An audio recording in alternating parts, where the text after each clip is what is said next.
হিম ওয়ামা খালফাহুম, সামনে পেছনে যা ঘটে সব জানে কে? কথা ক্লিয়ার? 7 নম্বরে আল্লাহ বললেন ওয়ালা ইউহিতুনা বিশাইইম মিন ইলমিহি ইল্লা বিমা শা।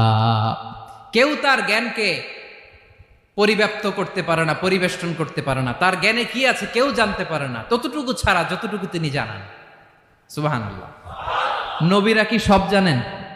বিষ্ণু ঈসা ইসলাম সব জানতেন না।